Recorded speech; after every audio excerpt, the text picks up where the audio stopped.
20. What's up, everyone? We are live. It's Tournament Tactics, NFL Week 13, full slate tournament breakdown, talking about ways to take down big tournaments on DraftKings and Fanduel this week. Guys, last night was brutal, but last week was fire. Fire shooting off of the show. If you watch this, who are you on, guys? We were just talking about it. BobbyWow throws out maybe we should just go all in on Josh Allen and not play anyone else last week. And Burns throws in Gabriel Davis with Josh Allen seems like the better mix compared to Diggs.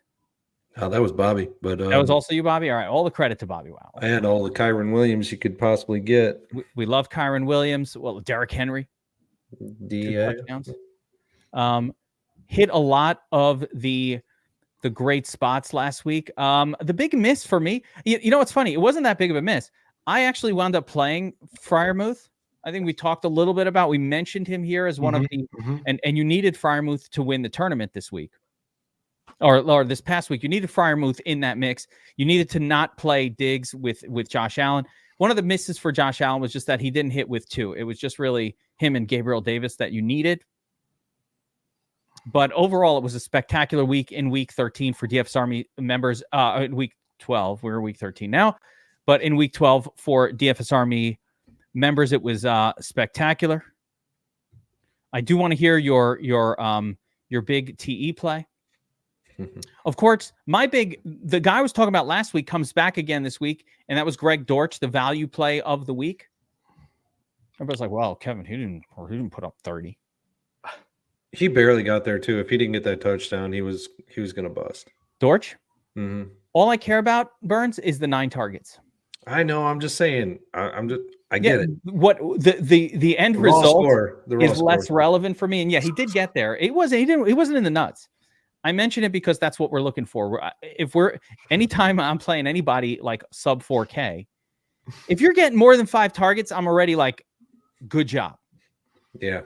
I don't know what's going to happen. Like, I don't know if those targets are going to do well. Sometimes I know they're not going to do well, like if it's Elijah Moore. At that point, we know he can get 10 targets and not do anything.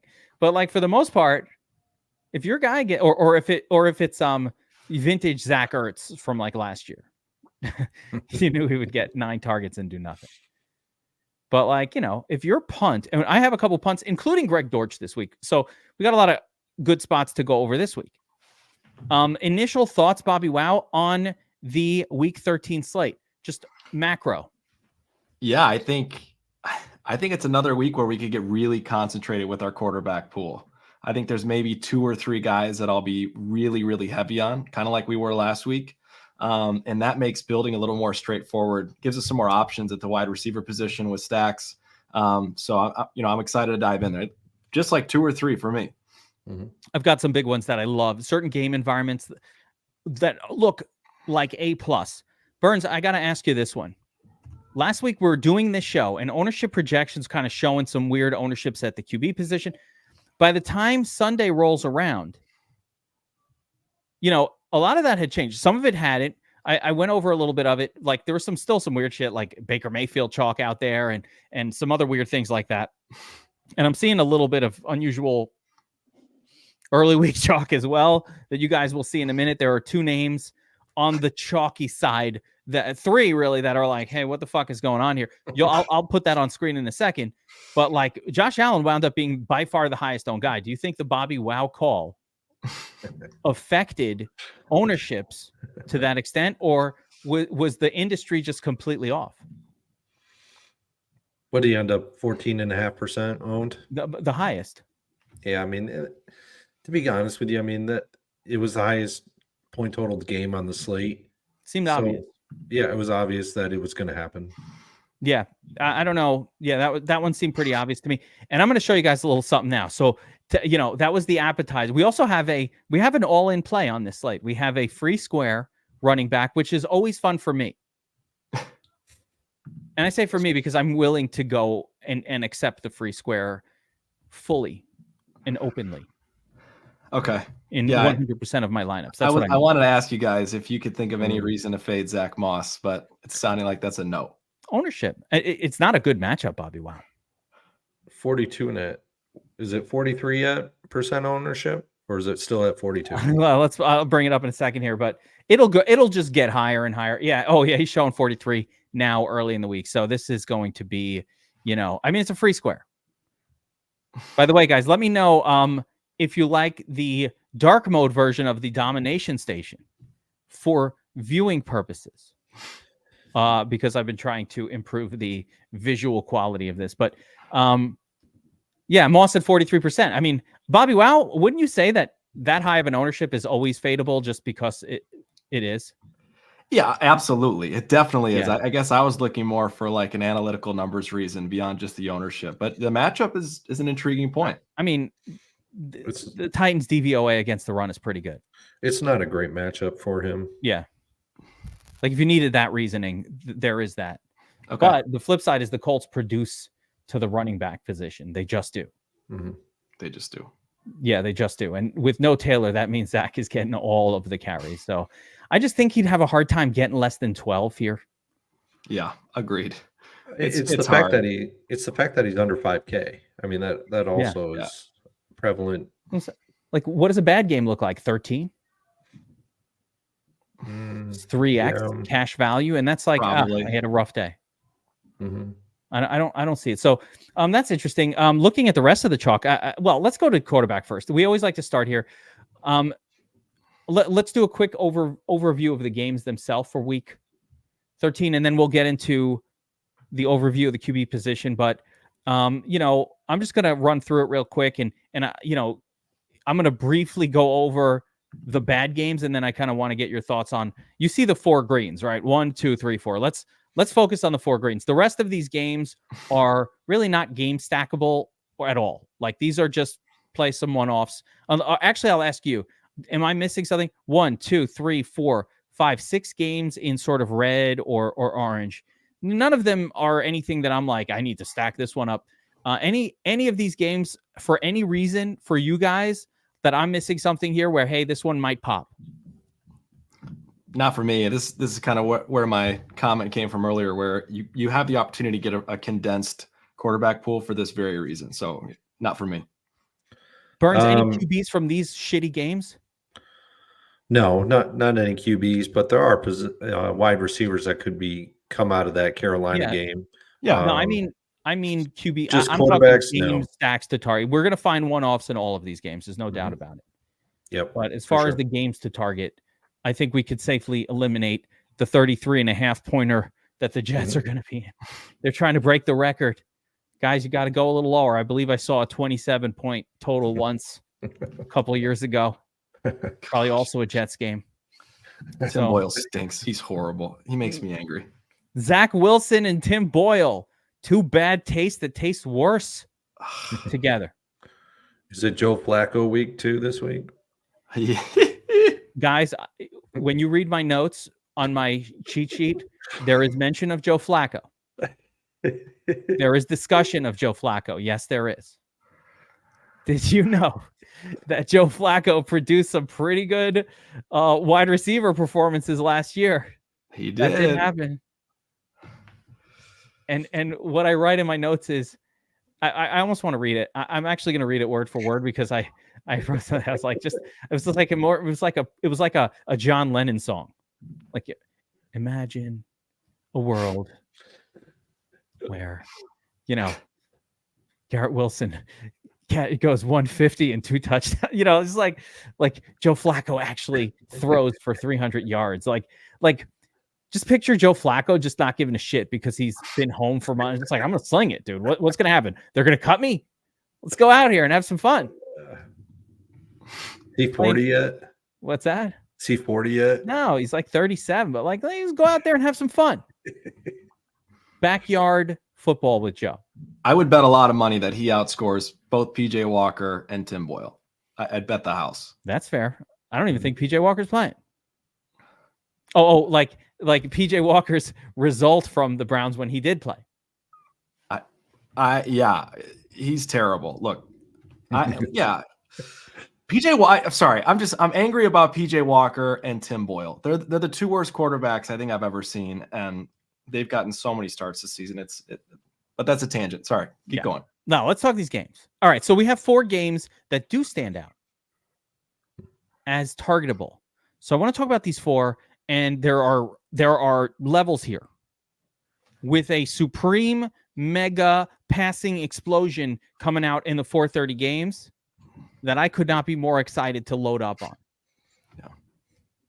But before that, the game that stands out to me the most of the early set, I'm gonna give mine, and then I'll go to you guys. The one that stands out the most to me is Dolphins Commanders. Now, on the one hand, it's not on paper a competitive game. The Dolphins are massive favorites here, etc., etc. 9-point favorites. The reason this one pops is because, I mean, when you get Tua going up against the team that is the worst in the league against the pass and against the QB position, and at the flip side is like super high propensity for passing and just pass rate over expectation, especially when down, the recipe is there for lots of throwing. If by any stretch of the miraculous imagination, the Commanders can like score first. Look what happened on Thursday night. We see the perfect example. Going into the game, you're like, what's Seattle going to do? They suck, right? They haven't been good all year. They go out and they score. And what's happening? Dallas now needs to answer, and they are putting up a nuclear explosion of offensive production because the other team is doing well. So that's where game stacking really comes from. I would say that was the perfect game stack. If you want to learn textbook why you stack a game, go and watch the Thursday night football game, in which I lost all my money. By the way, I want to be very clear. The biggest loss I've taken in showdowns all season long. Oh my gosh. Yes. Really? Somehow I just was not getting DK Metcalf at all. I kept raising his projection, and you've always hated DK Metcalf. What's that? Said you've always hated DK Metcalf. I've always hated it for that guy. All right. I have to weigh how much money I've saved by not playing him over the past few years against last night's massive loss. And this is like, I don't really know. What's that? Do you think I'm still on top for that one? Yeah. Oh, yeah. Maybe. I feel like DK Metcalf's been the most overpriced player this side of $6,500 Terry McLaurin all of last year. Like, I don't know. I don't know. What was it? One of the highest showdown slates of the year this year? Definitely for this year. But, more important, the reason I brought it up wasn't to bring back the painful memory of losing all my money last night, which still stings. Still painful. It's still painful. Still hurts. But the reason I brought it up is because these games, this Dolphins Commanders game is the one on the list that has that last night's game potential. Yes. All of a sudden, the Commanders are scoring. The Dolphins are now behind. Now they're aggressive. Yeah, and how he slings it, man. Yeah, they can sling it. The team scores really quickly. Washington better versus the run the pass. So I love that game. That's the one that I'm picking as my early game boner alert. Dalton Schultz out. Big news. It just came over the. Oh my! Just came out. Joe Flacco is going to start this week. Wow. Just came down. Dorian Thompson ruled out. Well, we knew that was coming. That's a bummer. I like that. I like it. DTR is not DTF for this weekend. That's right. Impromptu that one, guys. Just on the spot. All right, so Schultz is out this week as well. I don't know if that changes anything on the slate other than crossing out another name on the tight end list. So great. Oh, he is out. That's a good to go out. That's not. Yeah, he's gonzo. He's out this week. Okay. All right, so Burns, take me through. I'm gonna point you to a matchup since you didn't choose one. How about the Lions Saints game? This is probably like third or fourth, maybe in fifth down the slate for me. I think there's multiple other spots this week that are better. The one spot that I really like is CJ Stroud against the Denver Broncos. The Broncos have been better against the pass, but this is CJ Stroud. He's passing 40 attempts per game plus. He's got really good rapport with Tank Dell and Nico Collins in this one. the shares have actually gone up. So Schultz being out, more shares that way. I don't know if they're going to filter to a $2,500 tight end or not. That remains to be seen. So I like CJ Stroud in this game. I also like that we haven't got to the 4:00 game, so I'll leave that for that. Yeah, we'll leave that one off of there. Speaking of that game, there's a lot of goodness to be had. Broncos, Texans, with Schultz out, both Dell and Collins. BobbyWow, one of those two guys is getting 100 yards and a touchdown. It's going to happen. It's going to happen. Maybe both. Yes. Broncos defense better than advertised. So Broncos defense went from ass to less bad, like to pretty good, just in a miraculous transformation that took place like 3 or 4 weeks ago. And all of a sudden they're beating the Chiefs. They're holding them down. They're holding down all these great teams. So I don't know. I think the Broncos defense, not as good as it's looked the last 5 weeks, probably, but not as bad as it was in the beginning. And it's probably just a normal team. Mm-hmm. Nothing to expect any sort of extra against, but at the same time, probably generally not a shutdown defense either. So I would call them the correct level for them is probably kind of in the middle. Probably. Yeah, I mean, like, I get it. They shut down the Chiefs a few weeks ago. It's the Bears 1985 all over again. Maybe not. So they're just good. They're fine. There's nothing to attack there. Broncos side, Javonte Williams, man. Oh yeah. Yeah, I like the receiving side on the Broncos as well. You can do run backs with that as well. I liked Russ too until I saw his ownership. Yeah, that's where it got a little weird, right? So let's scroll down to the old ownerships file here, and obviously the last game, the big one, Bobby, you could take us through it before we scroll down here. It's just Eagles, San Francisco is that's the spot. I think we could talk about it as we scroll. To me, this is very similar to the Josh Allen situation last week, although I think Hurts' ownership actually stays relatively lower. I love Jalen Hurts in this matchup. He's my top QB on the slate. So yeah, we scroll down, but I love that you're saying that because the chalk is going to congeal around Brock Purdy. That's who people are going to play as of right now. So let's take a look at the chalk at the ownership chart here. And again, look up top here, and I'm seeing two names, neither of which has really produced any sort of like, I needed to have this to win a tournament. One of which is in a horrific matchup. I don't really get what's going on here. And so Russell Wilson at 13% for 5,700 is I cannot allow myself to believe that is a correct ownership that we will see. I bet you it is probably pretty close. He'll be double-digit ownership. It's amazing. The best matchup you could ask for, and he's been so good. He's been better than people even realize this season. I'm just gonna because you said he's good.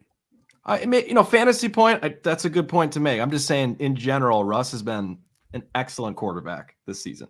I don't know if this is visual. Again, I don't know if this is visual through the YouTube. I'm going to try to make it bigger by doing this. All right. So here are the returns for Russell Wilson on the season. 17.76, 14.46, 18.72, 18.5, 13.86, 8.9, 19.74, 22, almost, but not quite, 4x. We need 5x from our QB, to be clear. And then we had a 30-pointer in week 2 in the perfect matchup, which is great. So this is a perfect matchup, BobbyWow.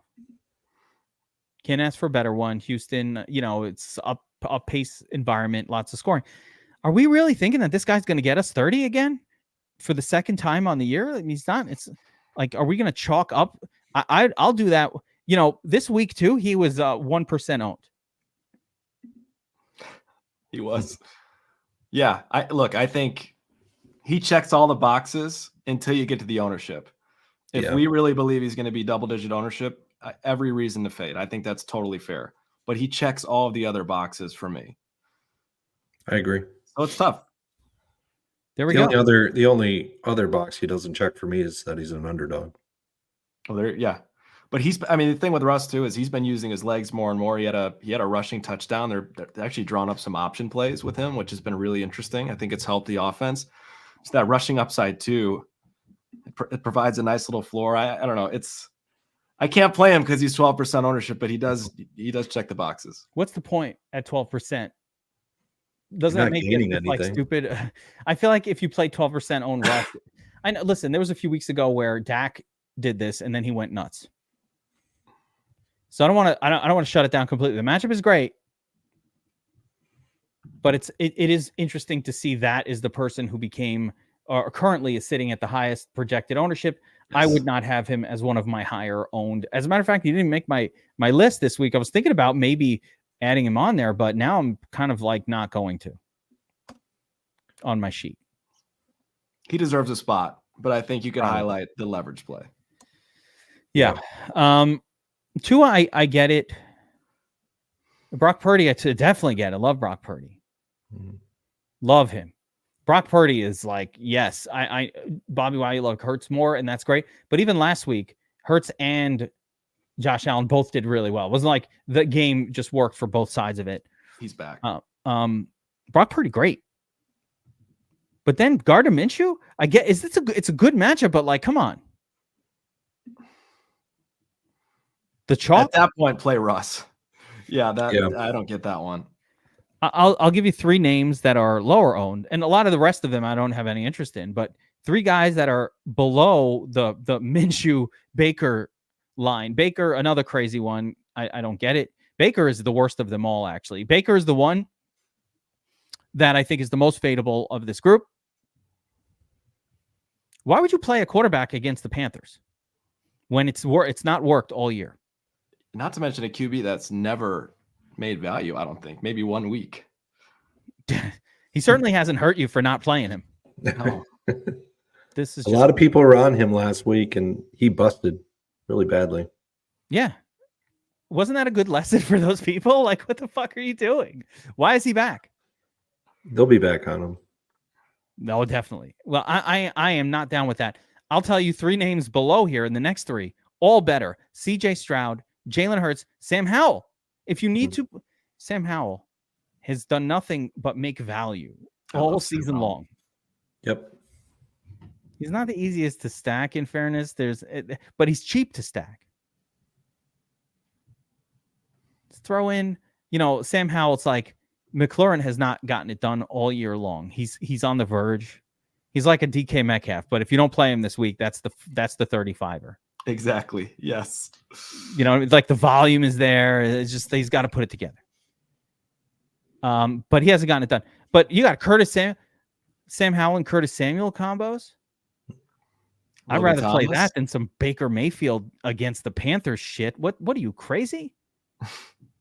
Who the fuck thinks that's a good idea? Play Rachaad White in that game. I don't get it. Kenny Pickett, 6% owned, Bobby Wow? Jeez. No, I'm okay with him beating me. We talked about it on a podcast a couple weeks ago. He hasn't had a game with more than 2 passing touchdowns. He hasn't had a game with more than 1 passing touchdown in a while, maybe 1 or 2 this season. So no, I'm not getting Kenny. This guy's terrible. I'd rather play Joe Flacco this week than Kenny Pickett. I'd play Joe Flacco any week over Kenny Pickett. Yeah. Jay Fleazy is going to be on fleek. I don't know what that means. On fleek. I have no idea what it means. I just said it. That I don't know what it means. Yeah, no, I'd rather play Joe Flacco than Kenny Pickett. Jared Goff, 6,500. I don't know. It's tough. That is a spot that can take down a tournament. Jared Goff this week, he'll end up being sub 5% for sure, probably 2 or 3%. And the Lions are going to be ticked off. They're going to be coming in ready to try and blow the roof off the place after last week's performance. He's done it before. He's definitely in my top 5 quarterbacks. He's in your top 5, Jared Goff. Yep. Both of you guys like Goff as a top 5 play. I like him, but I think the paths to fail are many for him. But he's a great leverage option. Yeah, I think leverage is the right word for him. If I had to order these, It's Hurts and Purdy 1 and 2. Then Tua, number 3. Howell, number 4. Ooh. If I don't know that I have like a strong 5th place guy, but it might be a Goff, or maybe I'll squeeze Russ in there because I'm feeling the pressure. CJ, right? CJ Stroud. Stroud. CJ, right? Oh, Stroud. Yes, Stroud right in there, number 5. And then some of those other pieces, be it Goff, be it, if I feel like peer pressured into playing some fucking Russell Wilson, I guess. That's the thing though about this slate, and I'm trying to fight my urge to get more exposure to more QBs. Like, you don't have to play them. If you're trying to come up with reasons to play somebody on this week, don't force yourself. Don't force somebody in. We have an afternoon slate with a QB pool so condensed. You could play 150 lineups and just it's all Hurts and completely Purdy. Agree. Well, I don't like Purdy as much as you guys, but I agree with the afternoon slate. Yeah, I can't wait to play the afternoon because go all in, just ignore the other games. Mhm. But yeah. So are we done talking about QB? Have we, Bobby? So let's just get our final thoughts in here. BobbyWow, order the QB position for me from your perspective. I think for me, it starts and ends with Jalen Hurts. I'll probably end up trying to be, 40% Hurts, 40 to 50% Jalen Hurts this week. That's fire. I think, we've kind of talked about him on the rise. He showed it last week. Feels like he's back. The 49ers are beatable at the quarterback position. We've had some big games against them before this season. And I think we're going to get low ownership on Hurts relative to what we've seen. So he's the top option for me. And then from there, I think it's Tua at number 2 and then Sam Howell at number 3. Okay. All right. I like it. Give us your top 3, Burns. Let's see. I'll stick with that Philadelphia game. Hurts is at home again. I like it. So he'll probably be my number 1. And then it's probably Tua as my number 2. CJ is probably my number 3. Yeah. And then I would have Goff in the mix in the top 5 somewhere after that.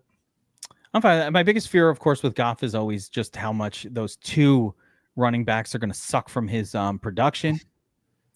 I don't know if they do this week. Yeah, it's not a good matchup necessarily for the running back. Actually, it's not. It's less bad than you would think, but the Saints have not been what, it's not like the old school Saints. There, you can run on them. I think Laporta becomes a piece this week, him and Amon-Ra over the middle. That's how this game's going to go. I could see it. All right. Let's hop over to running back and discuss it. And by the way, I'm so glad again, BobbyWow, that you are saying what you're saying, because it's really that Eagles defense, you can't run on them. The 49ers, you can only pass, you can't run. That game has such firepower potentially for the passing sides of both sides. It could also end up just really defensive, but because they're both good defensive teams, but I don't think that's how it goes. And then Burns, it's that other game. It's the Miami game is the second one. Yep. Tua. And by the way, if you look at the power rankings, there's a number at the end here: offense pass minus defensive pass. And effectively, this is a measure of how good a team's offense is and how bad their defense is. And the ones with the most green high numbers are the ones in which games explode against. Miami is sitting at 74. And Washington, if I can ever find them, they're going to be way down the list. I don't think you can see them. You got to go lower. Oh, they are so far down. They were covered. That is why. But Washington is an 83.2. So if you ever want to look for good matchups, if even just one side of the game has this big green number over here, that means their games are exploding for points. When both sides of the game are super green, that is the shit. And let's see, San Francisco's got a 36, Philly 28. So both green, good. But the matchup of the week from a on paper perspective definitely goes to Miami and Washington. So I wouldn't ignore that one, BobbyWow. No, I love. Yeah, Howell's one of my favorites. I'm a little cautious about Purdy. I'll just say that out loud. That's fair. What's hitting value for him? 24 points. Yeah. He's only scored more than 24 points twice this season. 2 out of 10 games. 6, 12, 18, 24. And really you want a 30 to hit that kind of number that you really want. Yeah, there's a 26. But he hangs around 23. I think Purdy is kind of a safe. Purdy might be your cash guy. You don't want to pay the full 8K. I think you're pretty safe to get a 20 out of Purdy. And get a safe cash score. They have Debo working in as a runner again now. I mean, CMC, there's just so many vultures. But yeah, I agree. There's a lot of vultures. And CMC is also not somebody that is going to be slowed down by a good Eagles defense either. He's just going to keep doing his thing. He's just going to catch a million passes. Yeah, well, that's good for Purdy, but he'll just do his thing. All right, so let's shift gears. We're going to talk through some running backs for NFL Week 13, and guys, a little reminder here, couple things just for my DFS Army subscribers. If you're enjoying this swag hoodie, Geek's wearing a hoodie, looks awesome in that thing. Like, gone to dinner after this. That's why I got my hoodie on. Going to a nice restaurant, a little steakhouse. But if you want to win a hoodie, we're doing a member appreciation free roll. Make sure to check the news and notes channel in our Discord, and you just enter the free roll, and we're giving away all kinds of swag. There'll be hoodies in there, t-shirts, all kinds of fun swag for DFS Army subscribers. So check that out. The link to the contest is posted in the news and notes channel in the DFS Army Discord. So make sure that you're checking that out. You don't want to miss it. You got to have a DFS Army avatar on your account to qualify for that contest. And for those of you guys who are watching this who haven't quite signed up for DFS Army yet, it's a good time. Got the member appreciation, got the swag free roll going. Check it out.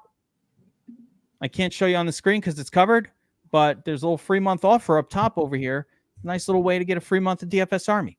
You can get in just in time for the member appreciation free roll. You just sign up for Sleeper, Prize Picks, any of those pick'em sites, and we give you a free month of DFS Army. Not for current subscribers, only new subscribers. Nice try, guys. They all cancel their accounts and free month. All right. That's legit. The prizes in that thing are legit, man. In the free roll? Yep. Yeah, you want to be part of that. I just saw staff can't win. That's a bummer, but staff cannot win. That sucks. Not that we would. So many, yeah. But those prizes, man, that's sweet stuff. So make sure you get in on that. I didn't authorize any of it. They just did it without me. No one even asked me. They're just like, we're doing it. Okay. All right. So let's talk running backs, guys. Zach Moss, top of the list, 4,600. He's even better on Fanduel. What's he on Fanduel? Yeah, he's the same price on Fanduel, like 5,600, which is crazy good for this style of player. Like, you'd pay $8K for Moss on Fanduel. Like, he's that kind of a player. Touchdown scorer. Got to get a betting prop on him. Are the betting markets open? Can I get a touchdown prop on this kid? Guys who are out there who are watching, what's the touchdown prop for Zach Moss right now? I'm curious. Check it out on your DraftKings fan, whatever your sportsbook app is. But after Moss, I think it's so you could lock button Moss. BobbyWow, have you ever lock buttoned a player in your 150? Never. No. Burns, have you ever lock buttoned a player in your 150? Never. You've never done that. Don't go above 35-40% on anyone. Okay. Just because I have done that. You are like very lock heavy recently. You talked about the 20 max strategy last night, which I love. Yes. But a lot of locking going on for you. That's how you win. You got to be willing to lose if you're going to win at this. And I don't want to beat around the bush. Like last night we said lock in a player in your 20 max. Lock in a quarterback or a captain and just be right about it. Now, unfortunately, no one was right about it because DK Metcalf was the shocker. You know, he was on your list. You had him on the list, but of potential captains. But like, you know, that game didn't go how I thought. Surprise! No, you said lock it.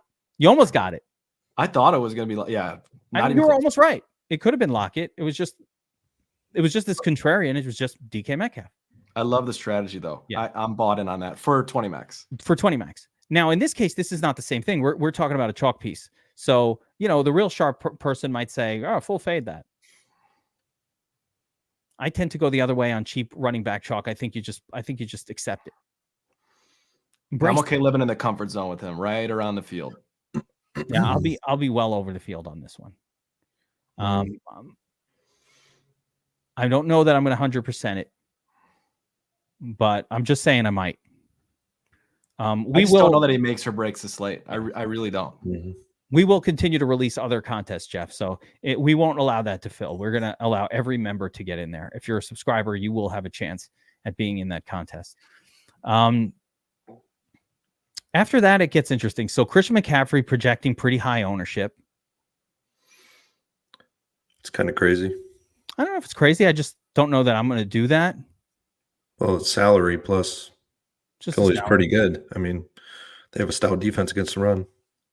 I mean, if I'm choosing between Tyreek and Christian McCaffrey this week, it's probably going to be Tyreek Hill as a one-off spot. BobbyWow, what do you think? Yeah, I think the only scenario where I choose CMC is probably in a lot of my Hurts stacks as a ping pong. That's fine. I just think if Hurts is performing the way he does, CMC will be putting up big numbers as well. Yeah. I mean, he's a good play. Like I said, CMC never goes below 20. He needs to get about 40 to make value against this price, 36, 37. So, I mean, it's playable. Rachaad White, next up. I mean, Samurai is going to go 100% on Rachaad White. I don't mind it either. I think Rachaad White is in. I don't think I'm not doing that, but Rachaad White's the best matchup on the board for a running back. He looked good last week. What's that? He looked good last week. Finally had that yards per rush over 2. Yeah, finally yards, didn't stink. I think he's in a good spot. Yeah, I agree. We'll get more of that. You couldn't ask for a better rushing game matchup. And then the next guy, I mean, the running back chalk looks great. I love Javonte here. This trio is so much better than everybody else on the slate that if I'm handcrafting lineups, all three of Moss, Rachaad White, and Javonte Williams, in my mind, for me, are worthy of core consideration. Meaning they're going to be the names that I'm just clicking on over and over and over again. What do you see in Javonte? Because I haven't seen it yet from him. 25 touches last week. Massive volume over the last 4 or 5 weeks. A team that wants to run the football. The Texans are not bad against the run. But if you're giving me extreme volume, and take a look at the volume. I mean, I'm not making it up. Javonte Williams for 5,700 last week, 23 opportunities. Bad the week before, only 13. All right, he's terrible. Oh, wait a second. 25 opportunities, 30 opportunities. So of the last 4 games, we're talking 20, 23, 25, 30, and then a stinker with 13 opportunities. Yeah, that's a good call. 5,700. It's a good call. You know who he is, though? He reminds me of, he's the running back version of Terry McLaurin, where he's almost there. He's getting ready to break up. Yeah, but that volume is crazy. Wow, I did not realize that. Yeah, the volume. He has taken over as the lead back. It's a great call out. So that's, when I look at these numbers, I'm like, you know what? Are we not seeing this? So, but you're right. He took on Cleveland last week. You don't want to run against them. His volume spurt has coincided with a set of elite rush defenses. Buffalo, you can't run on the Bills. Well, you kind of can run on the Bills, in fairness. They're not that good. And KC's just a good defensive team, whatever. But the other thing is these scores, these 20s, they're not that bad. So, yeah, he has not done it in terms of the scores. They're not that good. It's just the volume. Eventually, this is what happened with Rachaad White. Look at Rachaad White earlier in the season. Volume, right? But he wasn't getting it done. Volume. It's like, hey, 19, 18, 20 carry. Like the volume has been there. And then it just starts to come together. That's the right process. That's good. Yeah, it's I just did not volume. realize how much volume. But I, to your point, the results haven't really been there. But I like Javonte. So take me through, and I'll sort of let's kind of go in order here. BobbyWow, you're looking at the projected ownerships for this running back group. We talked about Moss, McCaffrey, White, and Javonte. Are those your top 4? And who were your top guys be? And is anybody here projecting highly owned that you're like, hey, that's weird. I don't want anything to do with that. No, not necessarily. Just because we've got some of those big chalky options with Moss and White. I think the top 3 guys up there are the best 3 plays to me, maybe the safest 3 plays. I'm not as big of a fan of Javonte, but that volume is really worth considering. But yeah, I think from those top 3, I probably get down to Ramondre before I'm interested in anybody else. Yeah, I would say Ramondre pops a little bit. What about Bijan? You've been a Bijan believer. That was one of the calls last week, I think, as well, that we had. Didn't he perform well, or did he stink? I can't remember. I thought he 2 touchdowns last week. Yeah, that was big time. I'm not as excited about him this week, but again, he's getting the volume now, so there's reason to play him there. But the Jets have they're just good, and Tim Boyle and the Jets are going to play as slow as they possibly can.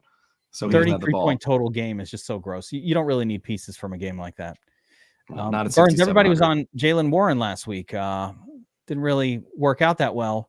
Now he gets a better matchup, but now you're pretty confident that he's not going to get any more volume than he did last week. Yep. Than half. It was a Najee week last week. It really was a don't play either of these guys week. Well, yeah, but Najee exploded at 4.9K though. Hold on, Samurai. Did you just say Zeke likely out? I'll check that. Give me a sec. If Zeke is out, he's questionable. That's it.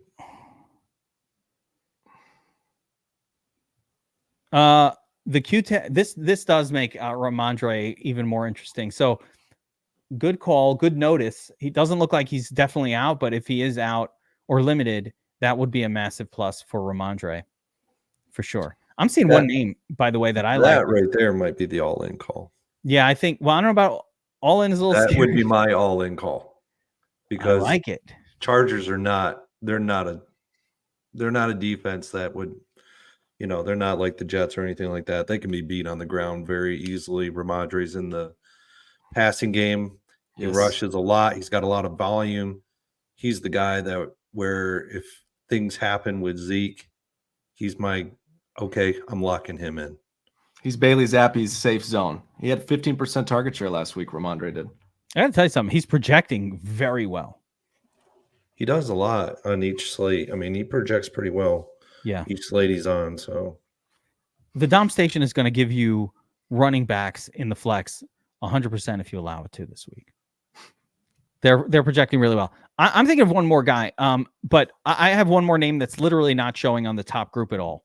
And somebody mentioned him in the chat. So there's one more guy that I think is worthy of looking at. And I actually want to pull up. Can you pronounce his name, though? That's the question. Oh, I can pronounce the name. No.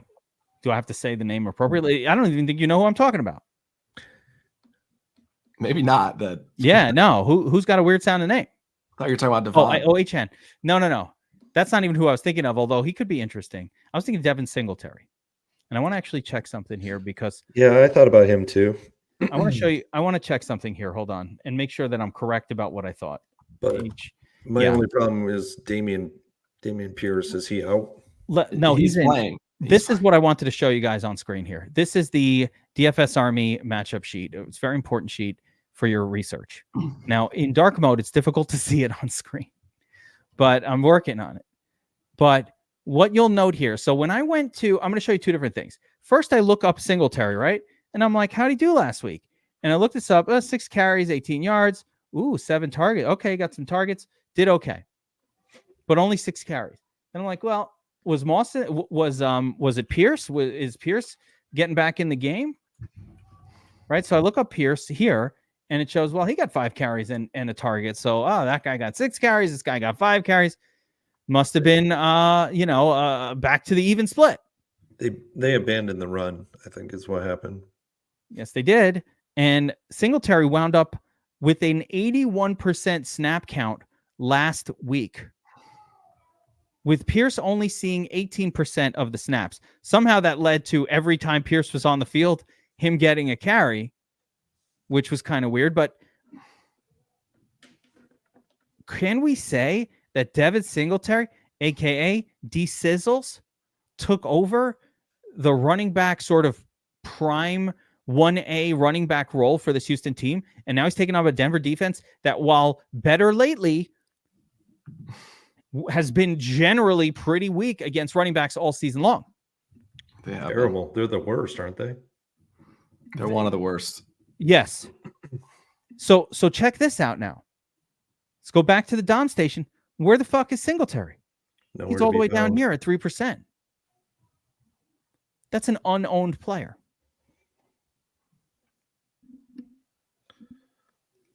I want to see like BobbyWow being like, fucking A. The only problem with Devin Singletary is that he stinks. Wow. Does he? I think so. I love it when he's the only guy. But it's interesting. I think he stinks. BobbyWow? He's no Zach Moss in terms of backups.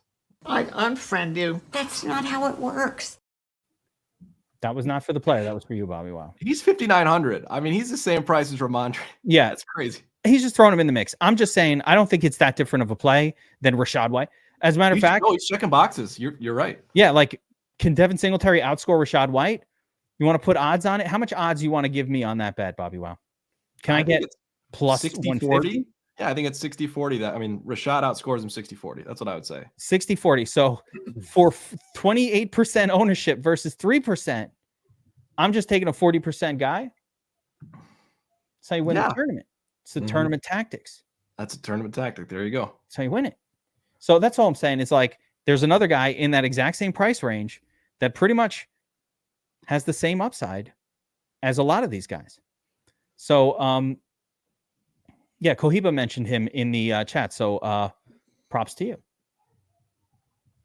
I like a little D-Sizzles. Do you guys think we need to spend up for stud running backs on the slate? Like, Kamara's in an interesting spot where they're going to have to throw to him because there's no other pass catchers that are healthy on the team. Probably get some elevated targets, a little expensive. You've got Austin Eckler, who's been destroying lineups, but we know has it in him. It's tough for me not to just go all the way up to McCaffrey at that point. But he does have it in him. That's another tournament tactic play. Which one? Eckler. I mean, it's just like one of those things where it's a tournament play, right? I mean, Burns. How many times do we need to get burned before saying I'm going to stop playing him? Or the more times you get burned, should we even be playing him even more? Because like at some point, Austin Eckler is going to put up 30. Unfortunately, that won't even be enough to make value against this 8,200 salary, but like he's going to get a 30 at some point. Yeah, man, let's see. Or is the answer McCaffrey always gets 25, so play him, you idiot. And you idiot directed at me, being the idiot for even suggesting otherwise. I'd probably rather play McCaffrey, but McCaffrey's ownership is really high for him. I think that'll come down. That feels too high for Tyreek Hill being on the slate. I feel like we've believed Friday ownerships way too much on the show. Let's say it comes down another 5%. I still think it's too much for McCaffrey. To be honest with you, I think McCaffrey needs to be around 10% owned because of the fact that he is the highest salaried running back on the slate. He needs 45 points. He can get it, but I think this game goes another route. I think it's way too high ownership percentage for Philadelphia Eagles, and the Philadelphia Eagles shutting him down via the run. He's only going to be able to get any distribution of fantasy points through the air, and even then they can actually shut him down too. let's see, Philadelphia against pass catching running backs. They're 5th. So McCaffrey is chalk that I will gladly fade this week. That's a it's a matchup based fade, which is fine.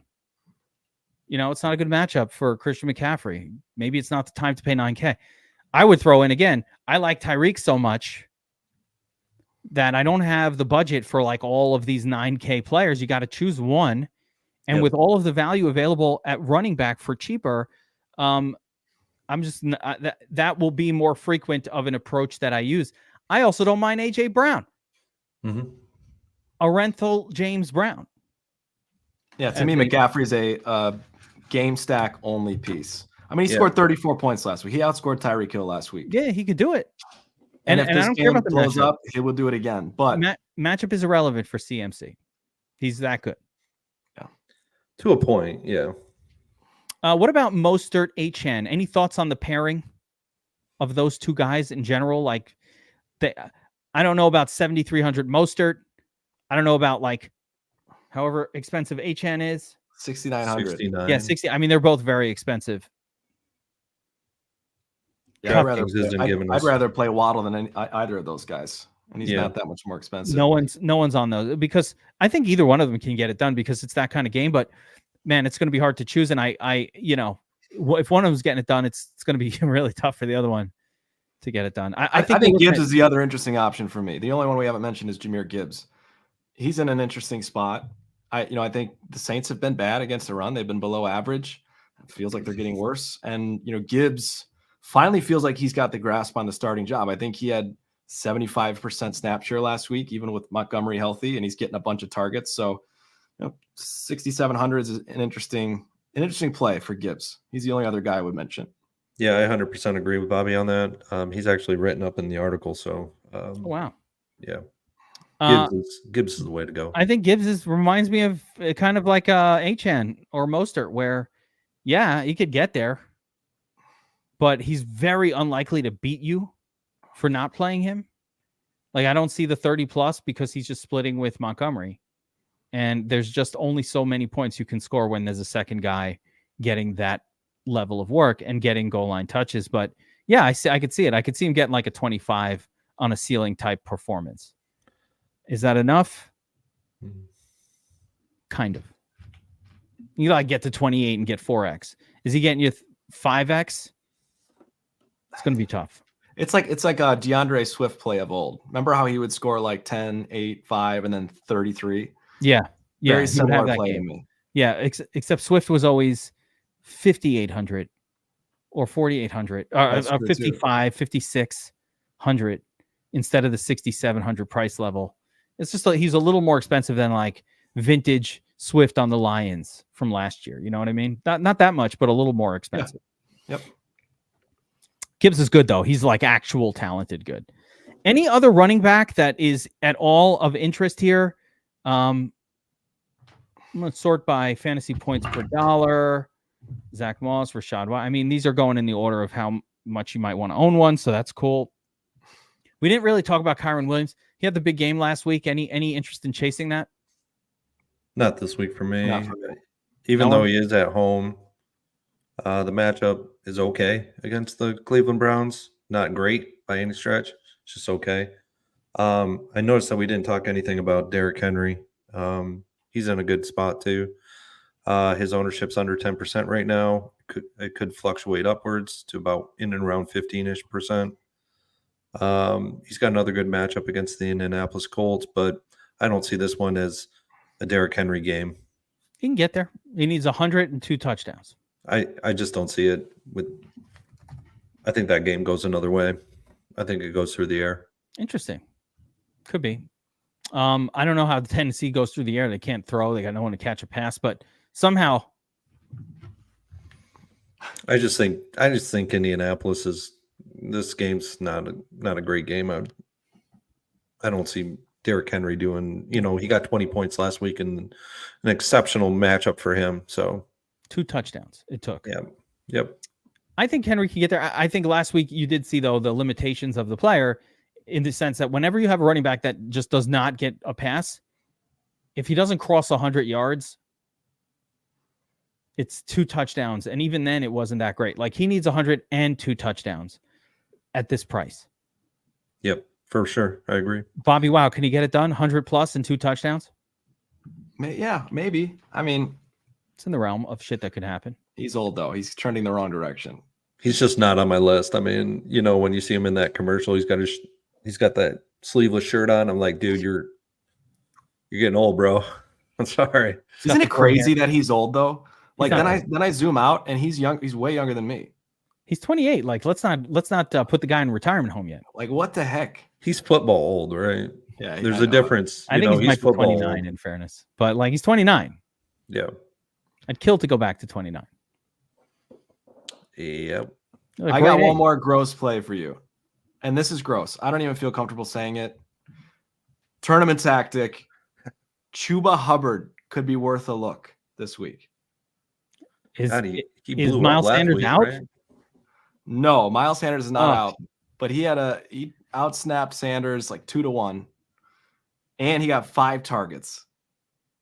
Bryce Young is finally, he's saying, you know what? I can't complete a pass downfield. I'm going to dump it off to Chuba. Chuba scored 20 points last week, I think. Frank Rick got fired. Let me take a look. I skipped right over him. The Titans. It's the targets, and he scored a touchdown. 5 for 5. You gotta like that. Okay. I don't like it. Couple shares if you're running out 150. That's the play. The tournament tactic. Yeah, you want to get. I don't like it either. It's gross. Silly for the millie. A little silly for the millie spot right there. All right, let's shift gears and talk about the wide receiver group. And we'll go back to stud, mid and sort of cheap as our approach for this, but just a brief glance of some ownerships. There's nothing really popping at all. I don't believe any of these ownerships are true. So I'm just going to ignore what I'm seeing on screen here. Just note that not one player is showing as chalky. Somehow George Pickens is up there. What? And I mean, I don't mind Pickens, but like, there's no chalk at wide receiver at this moment. Where the heck is Tyreek Hill? He's in there. Oh, wait a minute. Oh, I had it scrolled down. I'm like, what the fuck is going on there? Okay, we do have a little chalk. Tyreek. Little Pittman ownership. There we go. Some Cortland Sutton, Amon-Ra. All right. I was like, what the fuck? That was bizarre. So yeah, there's Tyreek. He will be and rightfully so. So with that being said, let's go stud, mid, and dud, as we usually like to do with these wide receivers. So I'm going to go to you first, Burns. Starting in the stud category here, and we'll go everybody 7K and up. So Puka, Cooper, Kupp, Evans, Jalen Waddle, Tank Dell is in this group. Brandon Ayuk, I love him, is in this group. And then, of course, the very top, Tyreek Hill, some Keenan Allen maybe, A.J. Brown in that crazy upscale passing game environment, Amon-Ra, who you mentioned before. So give me 3 of the names that you will be most heavily targeting in the stud category this week. Well, first and foremost, it's probably Tyreek Hill. I mean, he's a one-off, and any time he's on the slate, he's a one-off single entry, 3 max. He'll be in every one of my Tua stacks. I'm even trying to get Tua stacks with him and Waddle in them this week. Good luck with that. It's doable. It's actually doable. I have read Dortch in those for sure. No, you don't need Dortch, but you need a couple of punt pieces for sure. Curtis Samuel. Tyreek is my 1, 2, and these are really close. I mean, we're talking about minuscule amounts. AJ Brown's 2 for me, and then probably 3. Man, this one's tough. It's like 3A, 3B for me. It's Ayuk and Amon-Ra. Okay. Yeah, I totally agree with that grouping. Reminder, guys, you're watching the DFS Army Tournament Tactics NFL Week 13 breakdown. Hit that like button, subscribe to the channel, notification, share it with your friends. Do what you got to do. Let us know who your favorite top 3 stud wide receivers are on the slate. BobbyWow, what are you thinking here? I feel a little bit differently. And again, somewhat of a leverage mindset, but I really like Jalen Waddle here. I like the secondary receiving options. I like Waddle. I like Devonta Smith a lot. He's probably my preferred option of this group. We've seen him get worked in more and more. AJ Brown is pricey. And the 49ers are going to try and lock him down again. I think Devonta Smith is on the rise. So I really, really like him. He'll be my favorite stack piece with Hurts. I think Michael Pittman, we talked about volume earlier. That guy just continues to get it done volume wise. Gardner Minshew's feeding him the football. He's in a good spot again. Tennessee's struggled to defend the pass. So I think Pittman's probably number 3. Pittman and Downs getting fed double-digit targets every week. That's a good thing. I feel you on the Devontae Smith thing. I think ever since Goddard went down, Smith is getting just more target volume than he was before. And, there's a little bit of defensive scheming stuff that's gone on the last couple of weeks that kind of pushed the arrow a little bit towards Smith. And some of that is not going to be the case with the 49ers, where they play a certain defensive style that will actually kind of go back to what had been working well for Brown. But there's 5% just 2 guys on Devonta Smith. That's crazy. What's that? 5% ownership for Devonta is crazy. Love that. Obviously, Tyreek Hill is the big piece. He could score 50 points. I love Tyreek. I love Devonta Smith. It's funny that nobody mentioned Keenan Allen, and I get it. The Patriots, such a boring team to target for or against. It's just kind of gross. Tyreek Hill is the top play by far. I want to mention Ayuk for me as my second. That game's just going to have elevated passing, and when that's happened, Ayuk can get it done he doesn't need a lot of volume.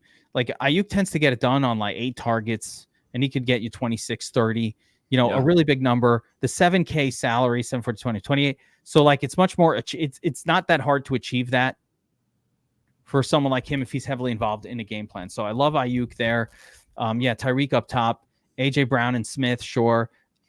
Is Ayuk Purdy only for you, Geek? What's that? Is Ayuk Purdy stacks only? Yeah, it's primarily going to be with a Purdy, but I don't mind it with a Hurts stack as well. Like it's going to be only built around that game, but I have so many lineups. Here, I was just giving another strategy thing that I do. When I build so many teams around a particular game stack or quarterback, I don't need to use those players as one-offs. Like I just figure I'll have so much Purdy and Hurts that I don't need like I will allow, so let me put it like this. I will allow Tyreek outside of a Tua stack because I think Tyreek can end up, it's kind of like Devontae Adams where you never needed Rodgers. You just played Devontae and then figure some other stack out. Yeah. Like he could just do it and not even pull Tyreek in with him to where Tua is also the guy. Like Tyreek can get you 36 and Tua's like out of 20. And you're like, well, I need a 20 out of my 8K quarterback, but thank you, Tyreek, for doing your work. So I can play Tyreek standalone. With Ayuk, if he's smashing, there's a pretty good chance that Purdy is smashing too. Yeah. So that's the difference, right? Like, there's a pretty good chance Purdy's smashing if he does it. So that's why I don't mind. Same thing, I would say similar with AJ Brown. If AJ Brown is doing enough to absolutely break the slate, Hurts is the nuts. So do I need to use him as a one-off in my Gardner Minshew lineup? No. Who am I using with? Tua? If I'm using Tua, I'm using Tyreek. Yeah. So like which quarterback are you playing AJ Brown with that's not Hurts or Purdy? I'm not. You're not, right? Like maybe Howell, just because the stack was cheap and I have a lot of money left at the end. So YOLO. Yeah. That's about it. So anybody else in this top group, Bobby Wiley? I mean, we didn't mention Tank Dell, but I think, Dell and Collins are the same guy at this point. They're the same guy. Dell is a little bit concerned. He's starting to get up there in price to the point where it's getting a little scary, but he's been doing it. So I have no problem with it. Just not one of my favorites. No one is interested in Kupp or Puka? No. No. The Dell Collins situation kind of reminds me of the Christian Kirk, Calvin Ridley situation, where it's really hard to distinguish who's going to go off. I mean, they both certainly could, but I really like trying to target the cheaper guy. That strategy has been working out more often than not. So that's the way I feel about the Texans game. I feel that. All right, let's scroll down to the mid-level wide receiver group, and we're going to go 7K down to let's go to 5,500. Can you see the screen, guys? I just want to make sure that I don't say this. Yep. There's not that many players in this group in general. Olave, I'm not sure if he's going to play. Collins, Thielen, Godwin is a no. Debo, Hopkins is gross, right? Kind of. Garrett Wilson, right? But maybe Cooper with Flacco. That's a tournament tactic play right there. I'm fucking playing Cooper, guys. Yeah. I'm fucking playing Amari Cooper this week. Yep. Jay Fleazy, Amari Cooper. No one's going to play him. Cooper and go back to Njoku as well. Both. I'm shocked at this high ownership. I thought I was getting Amari Cooper this week at like sub 1%. That's where I wanted it to be. Might still end up being there. Terry McLaurin. So Burns, start us out here in this zone. You know, there's some names that look interesting. High owned Nico Collins. Some people are talking up DeAndre Hopkins somewhere. Don't know where. Somewhere. Don't care where, but it is happening because he's got an ownership target on him, so it must be happening. You got Debo in there in that matchup that I love. Mm-hmm. A lot of good plays here.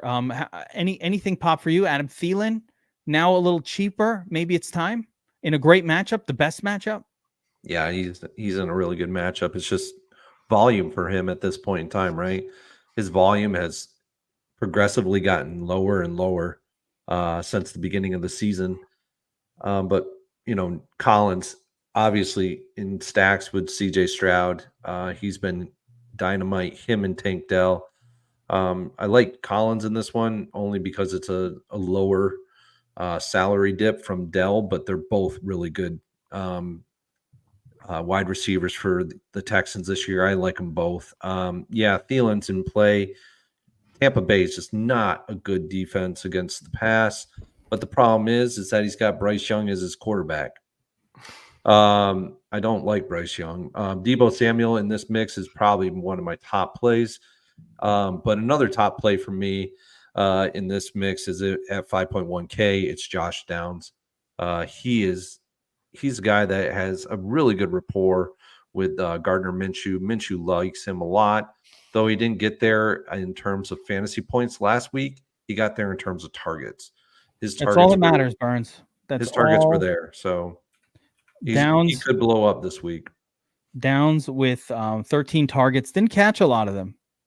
No, but he was getting targeted. I don't know if he out targeted Pittman, but I think he might have in this game. But yeah, I love it. I love the targets. BobbyWow. So we did 7 to 5K here. Just going through these different potential wide receivers. Burns talked about Downs a little bit. About I like Debo a lot too. I think Burns, you mentioned him as one of your favorites. Love that he's being worked into the running game again. He had 9 targets last week. It's big time for Debo. He should probably be priced closer to 7K for this week. So I like Debo a lot. The other guy I like, not as much of a slam dunk play as Terry McLaurin. He has failed to get it done time and time again, but 5,500 for a guy who could make value in like 1 or 2 plays is intriguing for me and the highest point total on the slate. He's getting the targets. He's getting volume. He had 9 more targets last week. It's just a matter of converting on those targets. So I'll be overweight on Terry too. Going to be hard. I'm trying to see how high owned he is. Yeah, not that high, 10%. Obviously, I love that game. So I think everything about that Dolphins Commanders game is good. And I'll, give me McLaurin and Dotson and Samuel. I just want pieces of it. So I like that call. Cortland Sutton's kind of interesting. If Russell Wilson is the chalk, shouldn't Cortland Sutton just be exploding off the screen here? Well, what is he? Almost 13%? Yeah, 12% seems kind of low to me. Considering Sutton is like the only offensive piece that does anything on Denver outside of the running back. they're not throwing to a tight end. Yeah, he's been the guy. It's not going to Jerry Jeudy. Where's the ball going? Going to Courtland Sutton. Yeah. I think he's too cheap for the matchup. I like Courtland Sutton a little bit here. I don't think I've played Courtland Sutton much this year at all. Maybe not at all. Or very little. So that'll be an interesting one. Marquise Brown, by the way, no one talked about Marquise Brown and his 13 targets from last week. The lineup slayer. But he's getting a bunch of targets. Yeah. He does slay the lineups. The thing about him, though, is he's not chalky this week. He's been really chalky the last couple of weeks. If his ownership stays below 10%, that's a really intriguing play in tournaments. I mean, 12 targets, dude. Come on. At what, 5,300, 5,200? Yes. It's a lot of targets. That's a lot of work. He didn't do shit with those targets last week, but they were there. You know, he was inches away from the 100-yard bonus. I would have taken him to 20 and got you 4x. So, and a miraculous touchdown is a 5.5 to 6x. So he's got 6x potential. Miraculous touchdown. Well, I mean, he doesn't get many touchdowns, but if he got one, now you're looking at 6x. So yeah, I think that covers that group. I'm pretty well in agreement with a lot of the names you guys called out, and more importantly, the names that you didn't call out. And again, I'll just remind everybody that Joe Flacco is backo. So Amari Cooper, don't be scared. Play a little Amari. No one else is going to. And Joe Flacco was slinging it last year at the Jets. He just didn't give a fuck. Like, let's not think about the Joe Flacco that was with Baltimore that was all conservative trying to win games. And the version with the Jets might just be out there like, YOLO, let's have some fun. I miss the Josh Johnson days. That guy was fun to watch. It's been the last fun Jets QB to watch. Where's he? Is he available? He might be 50. What team is he on? We can bring back Josh Johnson. Yes. This is important, Ninja Drunk, again. To note, Downs had a fucked up knee the last few weeks. Last week was the first healthy week that he's had. I mean, there was a bye week in between, and the previous weeks they weren't throwing to him, but he was known to have a knee injury in those games. So I chalk those low target games up to the knee issue. That is a great thing to bring up, though, Ninja Drunk again. I just like saying Ninja Drunk again, so I keep bringing up this comment. Can I ask you something? Have you guys ever had a player where you despise him so much that you can't even play him, just from a rooting interest? No, I think that's Deontay Johnson for me. You haven't had that before? Not personality wise. From a didn't score for me, fucked me over in fantasy, yes, but that's not from a. I just don't personally like this individual. Never. Yeah, I need to learn how to get past that. I play Kareem Hunt all the time. That dude kicked a lady in the face. What's worse than him? The Rice dude. Yeah. Luckily, I didn't have to have a moral decision to make with Ray Rice. He never came back after that. Yeah, for sure. Oh, I don't have any moral problems with anybody. I'll play anybody. But if they burn me for fantasy, time and talking time to you, again, DK Metcalf, like DK Metcalf, like he's overpriced and he never makes value. And then of course, when you finally say fuck it, I'm getting rid of this guy, I'm full fading him on a showdown, he goes off for 40. I was like, this is not happening. And then next week he goes for like 5 DraftKings. Yeah, I'll go right back to who he is. Yep. Let's talk about the cheaper options at wide receiver. I found only 2 really under 3K that are even interesting for me at all. But in the 5K to 4K range, there are quite a few, I would say, playable spots across the board. You guys talk about Josh Downs, who's 5,100. I think Deontay Johnson, as much as you hate him, BobbyWow. That's why I said it. I know why you hate him, because you watched him after a fumble last week, literally not giving a shit, not even making a move to, make a tackle, to go after the football on the ground. He was just like, fuck this. I'm a sucker for effort and hustle. A hissy fit. And that was horrible. Yeah. A little hissy fit. Yeah. Yes. And Gyoxer is correct as well. We're here gambling We are not trying to fool anybody into thinking It's not a this- moral thing. It's a hustle and a heart thing. Don't That's quit on your that's team. another story, and that I can appreciate. Not a I good kind or of feel bad that person. way about. I feel that way about Kyler Murray. Mm-hmm. I'm just scared not to play him. Like if I had the conviction of my morals, like you have, BobbyWow. No, it's really not a moral thing. Okay, No, come on. it is. You have the courage of your convictions, and that is something I appreciate. I wish I had that kind of courage to just always fade Kyler Murray and his I don't read tape, I don't study, I just play the game. I'm so good. I don't give a shit. Playing Call of Duty right now. Leave me alone. Attitude. Fuck that guy. Hell no, fuck with your shit. I'm not gonna fuck with your shit. I'm not about it. I wish I had the balls for it. Maybe I will. Maybe I will. You're inspiring me, Bobby. Okay. All right, so let's talk about this group under 5K and below. The name that pops out for me, I don't know if Noah Brown's going to be back, by the way, but if he is, interested. It looks like he will be. We'll see. Yeah. Yeah. Mm-hmm. Interested. What's it saying? Questionable. Missing practice. No, this guy. Oh, he missed. He missed. Yeah, today. he's not That's playing. not good Okay. news. Curtis Samuel is the one that pops off in this zone as almost a must play. I think he will be the cash guy. I think this is that cash punt that everybody's going to play. What? Yes. Really? That's crazy. Curtis Samuel? Yes. You don't. Your reaction is blowing my mind. He has had one good week. He only plays half the snaps. I mean, my goodness. Talking about a WR3. I don't see him being that high owned this week. He's 3% owned right now. Yeah. Really? Yeah. 12 targets last week. That game, that matchup. Yeah, I don't see him being high owned this week. That's wild. I prefer Jahan Dotson over him as well. You prefer Jahan Dotson over Kerber. All right.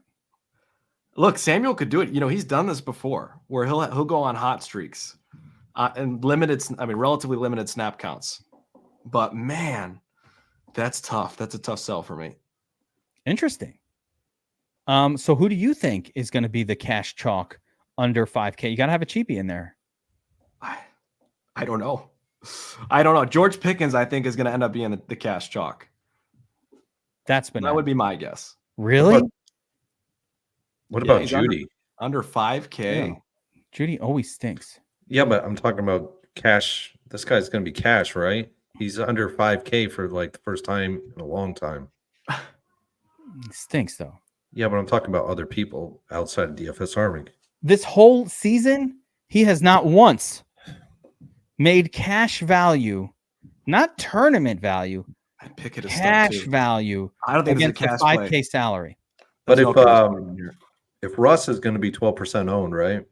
He's got to be paired with somebody. Sutton. They're probably going to pair with Sutton, but they could pair with Judy as well. I mean, Sutton for 5,400 versus Judy for 4,700. You got to play Sutton there. Just saying. I think you're right, though. After looking at this, Curtis Samuel, maybe Elijah Moore as well. I don't think there's a clear cash option. I'm going to tell you who the right choice is in cash. Who is it? Dortch. Greg, the leg, Dortch. Why? The guy gets 8 to 10 targets every fucking time he starts. Literally going back 2 years. I need Bobby to agree with me because I'm just like, I'm just going to dig deep. I'm going to like explore and dig until I get a like that reaction. And then I know that I hit the right name. So I'm throwing him out there, Bobby. It's a good name. It's a good name. I'm a firm believer that there is no safe cash punt below this range. There's no safe option below 5K that I would consider cash worthy. Not this week. We have had it the last several weeks, but I don't see it this week. You got to be in that zone or you can't get Tyreek into your lineup. Yeah. I'm just saying there's not someone that's got a high floor to me. But yeah, I think Dortch, like you mentioned, Samuel, the guys you mentioned are solid tournament plays. I don't know who's better than them in this zone. That's what I'm saying. Like guys who are watching as well. Is it maybe Mims, Marvin Mims? Mingo? Mims goes doesn't against doing nothing. the Definitely volume. not Mims. Yeah. How about Mingo? I think he's been getting 5 or 6 targets most weeks. Yeah, but Bryce Young can't throw past 4 yards. Bryce Young stinks. Yeah. Stinks. A.T. Perry, no. Maybe Jalen Guyton. Guyton's interesting. He's a tournament play. Yeah, playable in tournaments. I don't know about A.T. Perry. What the hell's he done yet? I guess until he does something, he doesn't do. Jamison Williams. Wow, cash lock. Oh my Really? gosh. Fuck, man. That's bold right there. I don't know about all that. You Did know he what I'm get saying? one But target last week? yeah, he's not a targets guy. But he He's got a one GPP, target. GPP special. More Eli than anything Moore else. with LaFlaco. Eli Moore is intriguing. As ugly as it is. I think it's I think it's Dortch or it's Curtis. Those are the two. They're popping for me. Or just don't play that cheap. And Demario Douglas could have been playable as well if he's healthy. Let's see what the deal is. Has been ruled He's out. out. He is out. Oh, that fucks over some of my dynasty / season long teams that I was trying to rely on Demario for. I don't know how else you can go. I think if you don't do these two names, I think at 4,100, it's Samuel, it's Dortch, or don't play such a cheap wide receiver. And just go, up here to, who you said, Dotson, Pickens, Downs. Like, you got to be up to 5K at that point. I don't think you can pull off a lineup without a 3K player in it, Bobby Wow. All right, look, I think you need someone. I'm just saying I'm not as confident in the safety of any of these guys in terms of cash plays. If you want to play cash this week, I would build more of a balanced lineup than try and punt at wide receiver, but maybe not. Here it is. Fresh Dollar Bill knows what's up. 8 out of 9 starts. Fresh Dollar Bills knows what's up. Can I tell you who my sneaky guy is this week? You might throw up. Oh, never. Who? Wait, Tyquan Thornton. Oh, wait a second. Tyquan Thornton is going to he'll have double-digit points this week. Let's take a look at Tyqueezy. He's going to fill that Demario Douglas role. And, Demario got hurt mid-game last week, and Thornton basically played all the snaps that he didn't, right? If I'm remembering correctly, Demario got hurt during the game, didn't he? Yes. Yeah. Yeah. Thornton's the guy that will come in and take those snaps. He's really quick. He's a speedy guy. He's someone that the Patriots were really high on. He hasn't done anything, but he's explosive. 3K. The Chargers absolutely stink against the pass, and he's stone min. I think Tyquan Thornton's the punt of the slate. That could be an elite call right there, Bobby Wow. It also could fail. He gets you 0, but I really do. Anything I could feel fail, strongly but about him. yeah, this could be a really good call. And it's Bailey Zappi too. We don't have to deal with Mac. Yeah. New QB situation, but we also know that Juju Smith-Schuster and Parker are dust. Right. So they just I'm don't gonna punt have with the Pats guy. It's Thornton. Yeah, they don't have the fresh legs. So yeah, I like that call. All right, let's leave it at that. I think we really covered the wide receiver position, including that really sneaky Tyqueezy Thornton. Where's my cheat sheet? Hold on. Get him in there. People are like, why isn't your sheet done before Friday night? Because we have a lot of Hear from Burns and I got to hear from Burns and Wow before I finish it.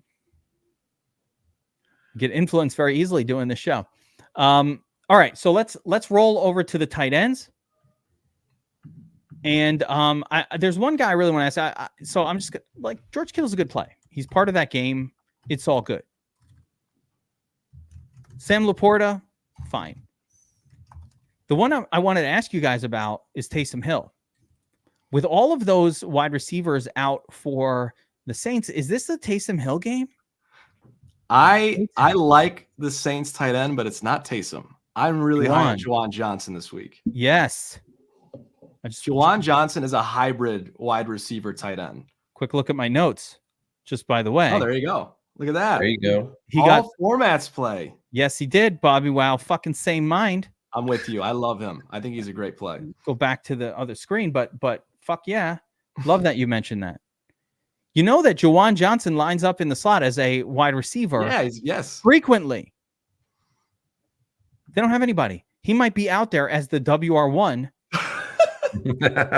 Well, who's got the WR1? Traquan Smith? They brought him back. Who the fuck is running routes for this team? They got nothing. I think they got Keith Perry? Kirkwood running out still. I wish it was Traquan Smith. Traquan was here. That guy. Oh, that would be awesome. But no, I think Juwan Johnson's one of the best tight end plays this week. I agree with you. I like that call. I love it in the sheet already. So very cheap. But I think Taysom is in the discussion as well. We might see Taysom catching passes. We might see Taysom behind. They might just run some weird shit because they don't have the pass catchers, and that's a creative offense. When this has happened, Taysom has had special games. It's just crazy that he's the third highest priced tight end on the slate. The salary is ridiculous. Normally when this happens, we get 3,500 Taysom, and it's much sexier. Josh Smith is saying Hunter Henry in New England. Yeah, okay. Yeah, Bailey Zappi. That's where I was going with New England. That's what you're thinking, Burns? A little Hunter Henry? With New England, yeah. The guy did not make my list. But he had some big games early in the season. Some other so Dalton Schultz out. McBride got the Q tag going. Not sure what his deal is. I did read there was some knee or something. It's unclear what his status is going to be. Questionable. He hasn't practiced. 2 limited practices. I think he probably plays. Oh, he practiced today? Wow. Yeah. I'm going to mention 2 more. Else. Patty Freiermuth, obviously last week had the explosion game. New offensive coordinator for the Steelers. Maybe there was rhyme to the reason. It had rhyme and reason. Haven't heard that fucking expression used that way. Just invented it. Like where you turn it around. It had lots of rhyme and plenty of reason. Bet it did. I wait for like an audience to react, and I forget that, there's no audience. But you guys get what I'm going. Freiermuth can do it again, no? I mean, I will say that last week was his, that matched like a career best for him. I think he's only hit this kind of number like once. So he typically scored a touchdown on a couple catches. Not typically a volume guy, but he's not a $4,300 tight end. No. Or he hasn't typically been that. So let's keep it in check. Flacco. Njoku's fine. Yeah, I think Njoku's a solid play. Flacco's back. He dropped another touchdown last week. Ugh.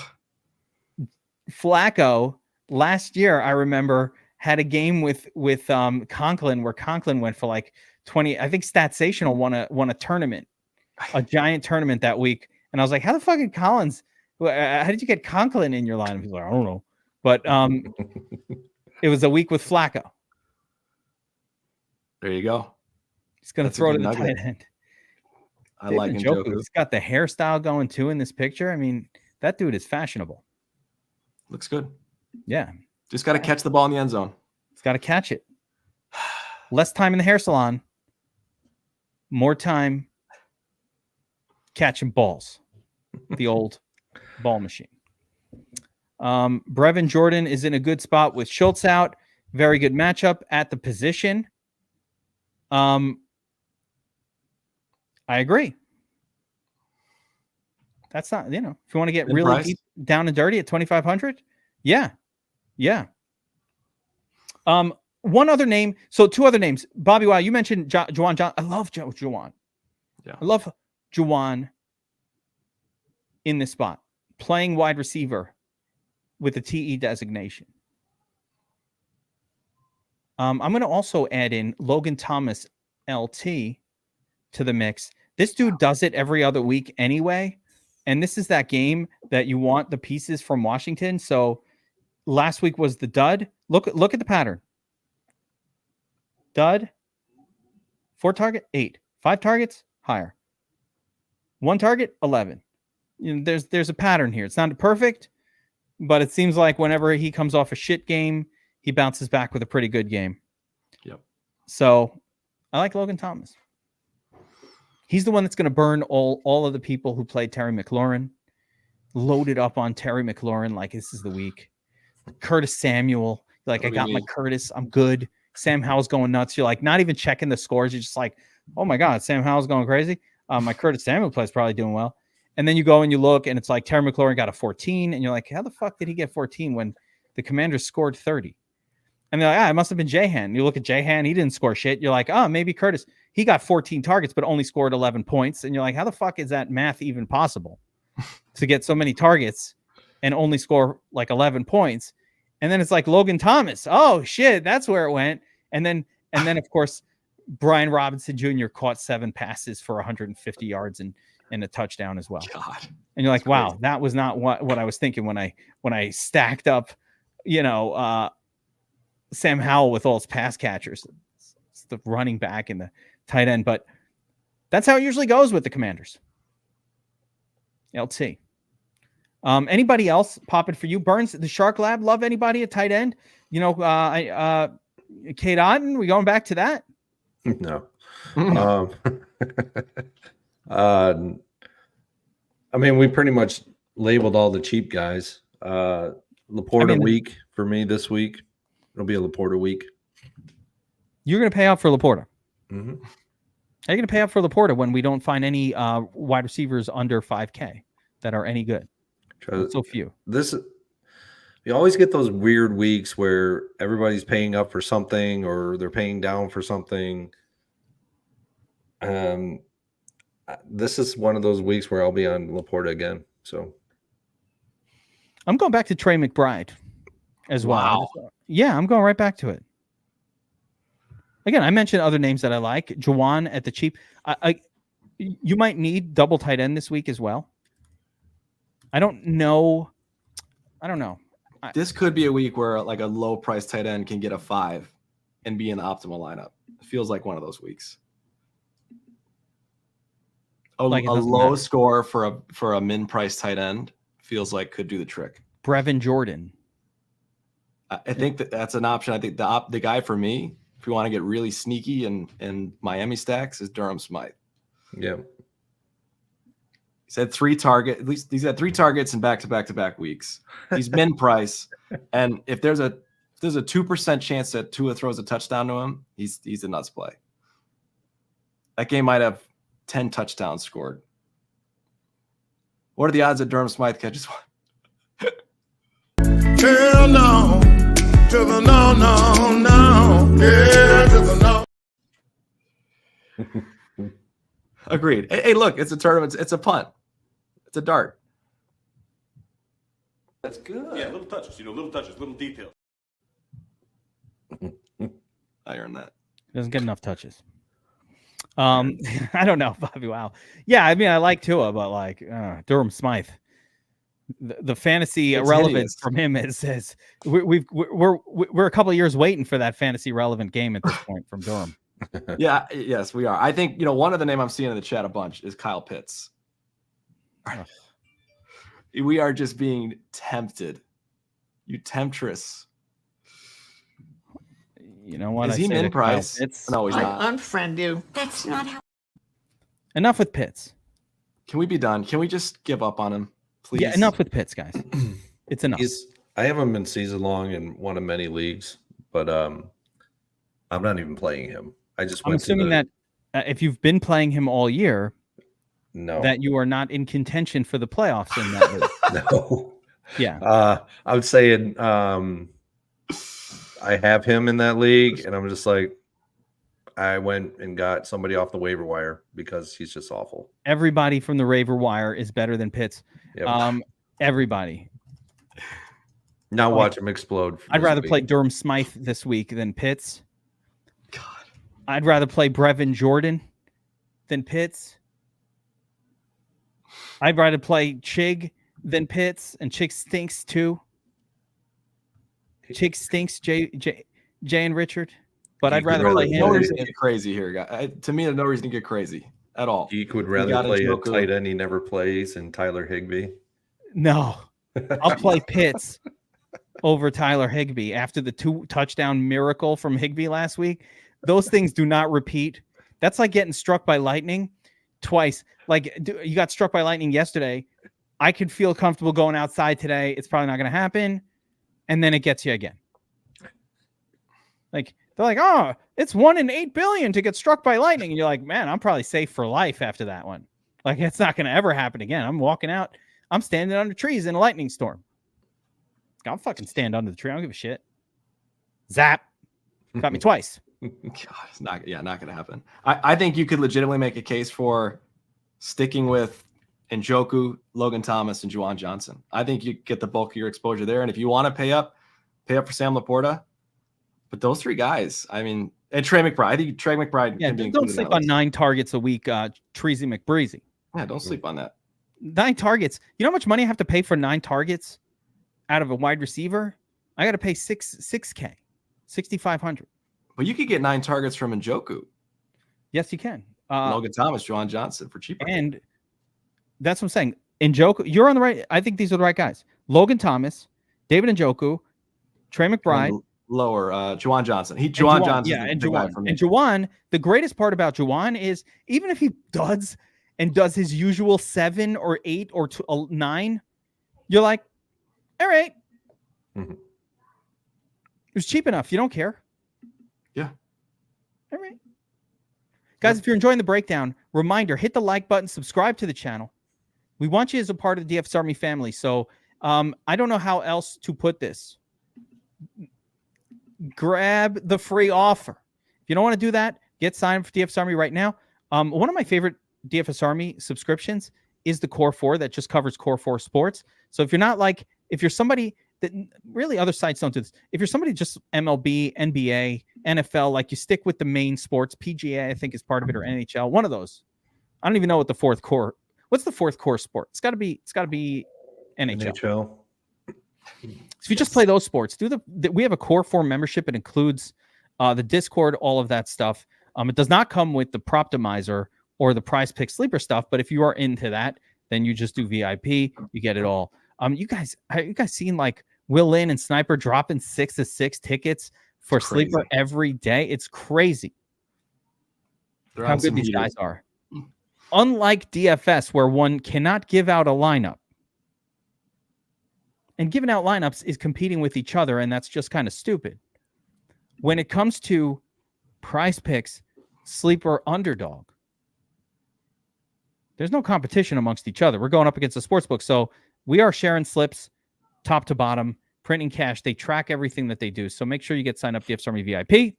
And if you guys are currently DFS Army subscribers, know that you have access to the Proptimizer tool and those plays. A lot of people don't play on Prize Picks or Sleeper. If you don't sign up promo code DFS Army, let us know. We will send you a DFS Army swag t-shirt. That's Prize Picks or Sleeper. When you're a subscriber currently, we'll get you a t-shirt, some swag. If you bust our balls a little bit, we'll get you a hat too. I'm like, all right, dude, I'll get you a fucking hat. I'm going out to dinner looking like the steakhouse. I'm rocking this because it's swag. It looks good. Looks good out. Good. My wife's like, the fuck is wrong with you? We're going out to dinner. Take your hat off. Fuck no. Steakhouse? Hit up the Outback. Let's do this thing. You know how we do. I know it. Yep. Rocking the swag.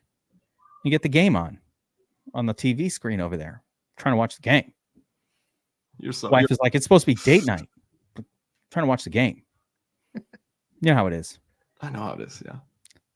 Here's me at date night. I feel that on a spiritual level. Here's me at date night, like looking at the screen directly behind my wife, like, yeah, oh yeah, totally. That's my really God, about the kids. Jesus. Just kidding. I don't do that. No. To be honest with you, I actually did that on my wife and I's first date. Did you? I had a reason. You got it. You got her used to it. You wanted to make sure. Yeah, she knew the kind of woman that let you watch the game was over. You know, it was like she knew what she was getting into. But I had to set the tone early, right? Yeah, I had a reason. It was like LSU loses their game, Ohio State goes into the playoff, and I'm watching the game and I'm watching. And I'm like, and we're at Eddie George's in Columbus before the restaurant bombed and went out, and I'm watching. She's like, "Do you just want to go to the bar and watch?" I go, "No, I'm good. I'm good." So all of a sudden, LSU loses. I'm like, "I'm great. Let's finish. Let's get this going." So, Worst date ever. yeah, that's what. Ladies who are watching this, how do you feel about if your man takes you out date night and you catch them staring at the screen in the back? Do you embrace it? I feel like the DFS Army ladies are like, I'm watching the screen too, motherfucker. I'm happy he's watching the screen because that's what I'm doing. Well, you go to a watching that sports screen bar also. / restaurant. It's almost to be expected, right? Yeah. The ladies of DFS Army are embracing this. They're like, yeah, I'm watching the game. Like he's talking and I'm not even looking at him. I'm looking over his head. Fucking got a lineup going. And that was before DFS. So,